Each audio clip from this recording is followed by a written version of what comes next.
Hi my dear family members, welcome back to our channel అత్తారింట్లో అక్క చెల్లెళ్ళు. Home made biscuit recipe అయితే చూపిస్తున్నాను. బిస్కెట్లు అంటే చాలా మంది చిన్నపిల్లలు యాక్చువల్గా తినరు కదా. ఈ బిస్కెట్ ఒకటి ఇచ్చి చూడండి, డెఫినెట్గా ఇంకోటి ఉందా అమ్మా అని అడుగుతారు పక్కాగా. ఇదైతే గ్యారెంటీ.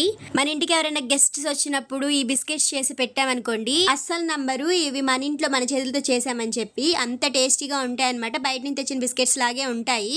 ఇప్పుడు ఈ బిస్కెట్స్ ఎలా చేయాలి ఏంటని చూపిస్తాను, చూసేయండి. ఫస్ట్ అయితే మనం మిక్సీ జార్ తీసుకో, ఒక కప్పు పంచదార, 4-5 యాలక్కాయలు అయితే యాడ్ చేసుకోవాలి. యాలక్కాయల వల్ల ఫ్లేవర్ చాలా బాగుంటుంది. దాన్ని అయితే ఇలాగ మెత్తగా పౌడర్ అయితే చేసుకోవాలి. నెక్స్ట్ వచ్చేసి అదే బౌల్తో గీ యాడ్ చేసుకోవాలన్నమాట. ఇప్పుడు మనం మిక్సీ పట్టుకున్నాం కదా, ఆ పౌడర్లోకి యాడ్ చేసుకొని దాన్ని కూడా మళ్ళీ ఇలాగా మెత్తగా అయితే మిక్సీ చేసేసుకోవాలి. ఇలా మిక్స్ చేసుకొని ఈ బ్యాటర్ మొత్తం ఒక పెద్ద బౌల్లోకి అయితే యాడ్ చేసుకోవాలి. నెక్స్ట్ వచ్చేసి సేమ్ కప్పుతో ఒక కప్పు గోధుమ పిండి అయితే యాడ్ చేసుకోవాలి. మనము ఈ రెసిపీలో వచ్చేసి ఒక సింగిల్ కప్తోనే అన్ని యాడ్ చేసుకుంటాం అనమాట, సేమ్ క్వాంటిటీస్ లో. ఈ రెసిపీ వంట రాని వాళ్ళు కూడా చేసేవచ్చు, ఎందుకంటే మెజర్మెంట్స్ అన్ని ఒక కప్పుతో తీసుకుంటాం కాబట్టి. నెక్స్ట్ వచ్చేసి అదే కప్పుతో మనం శనగపిండి కూడా యాడ్ చేసుకోవాలి. ఈ రెసిపీలో అయితే మనం ఎటువంటి మైదా, డాల్డా, నూనె అలాంటివి ఏమి యూస్ చేయము. అన్ని హెల్దీ ఇంగ్రీడియంట్సే యూస్ చేస్తామన్నమాట. డైట్ లో ఉన్న వాళ్ళు కూడా ఒకటి తీసుకోవచ్చు రోజు. డైట్ లో ఉన్న వాళ్ళైతే షుగర్ ప్లేస్ లో బ్రౌన్ షుగర్ అయితే యాడ్ చేసుకోవాలి. నెక్స్ట్ వచ్చేసి బిస్కెట్స్ కొంచెం క్రంచీగా ఉండడానికి 2 స్పూన్స్ బొంబాయి రవ్వ అయితే యాడ్ చేసుకొని మొత్తాన్ని ఒకసారి లాగా జల్లెడైతే చేసుకోవాలి, లమ్స్ ఏం లేకుండా. మా ఇంట్లో మా చెల్లి ఈ బిస్కెట్స్ ఎప్పుడు చేసినా 2 డేస్ కూడా ఉండవండి.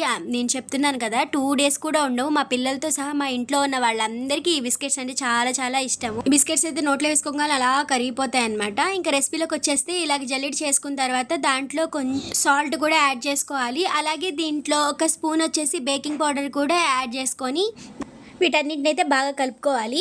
కలుపమన్నారు కదా అని దీన్ని గోధుమ పిండి కలుపుతాం కదా, అలా అయితే కలుపుకోకూడదు. లైట్ హ్యాండ్స్తో అయితే కలపాలి, చాలా స్మూత్గా.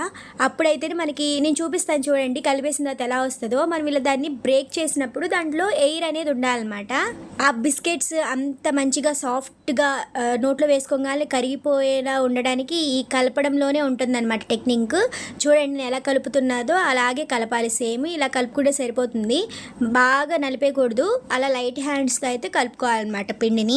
అంటే ఈ బేకింగ్స్లో కూడా చాలా స్టైల్స్ ఉంటాయి. ఈ రకంగా చేస్తేనే ఈ బిస్కెట్స్ అయితే చాలా బాగుంటాయి. మరీ గట్టిగా నలిపేసామనుకోండి పిండిని, మనకైతే లోపల గొల్లొచ్చేస్తుంది అనమాట. అలా రాకుండా లోపలంతా కూడా మనం ఉస్మానియా బిస్కెట్స్ తింటాం కదా, దాని లోపల స్మూత్గా ఉంటుంది కదా. చెప్పాలంటే ఈ బిస్కెట్స్ ఆ బిస్కెట్స్ మీద కూడా చాలా చాలా బాగుంటాయి. చూసారా, ఇలా క్రాక్ చేసినప్పుడు మనకి ఇలా ఈజీగా ఉండాలి. ఈజీగా మనం తుంపంగానే ఇలా ఇరిగిపోవాలన్నమాట. ఇలా అయితే పర్ఫెక్ట్గా మన బిస్కెట్ డవ్ అయితే రెడీ అయిపోయినట్టే. ఇలా డవ్ చేసుకొని ఒక 10-15 నిమిషాలు పక్కన పెట్టేసి నెక్స్ట్ ఇలా చిన్న చిన్న బాల్స్ అయితే చేసుకోవాలి. బిస్కెట్ సైజ్ వచ్చేసి మన ఇష్టం అనమాట. బేక్ అయిన తర్వాత అది కొంచెం ఉబ్బుతుంది కాబట్టి మనం చిన్నగా చేసుకుంటేనే కొంచెం బాగుంటుంది బిస్కెట్స్ లాగా. ఈ సైజ్ చేసాం కదా, కొంచెం బేక్ అయిన తర్వాత కొంచెం పెద్ద సైజ్ అయింది అనమాట. ఇక్కడ మేమైతే మా ఇంట్లో ఉన్న డ్రై ఫ్రూట్స్ అయితే తీసుకున్నాము. మీరు మీకు ఇష్టమైన డ్రై ఫ్రూట్స్ అయితే తీసుకోవచ్చు. ఈ బిస్కెట్స్ బేక్ అయిన తర్వాత దానిపైన ఉన్న డ్రై ఫ్రూట్స్ అయితే క్రంచీగా చాలా చాలా టేస్టీగా ఉంటాయి.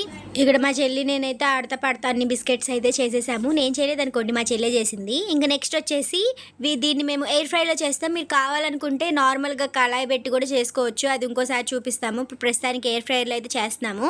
ఎయిర్ ఫ్రైర్ లేని వాళ్ళు మేము ఎలా చేయాలక్క అని అడుగుతారేమో. నెక్స్ట్ టైం పక్కాగా మీరు కామెంట్ సెక్షన్స్లో అడగండి ఎలా చేయాలని. నేనైతే పక్కాగా ఇంకొకసారి అయితే రెసిపీ షేర్ చేస్తాను. అంటే మీకు ఏ విధమైన కష్టం లేకుండా షార్ట్ వీడియో అయితే చూపించేస్తానండి.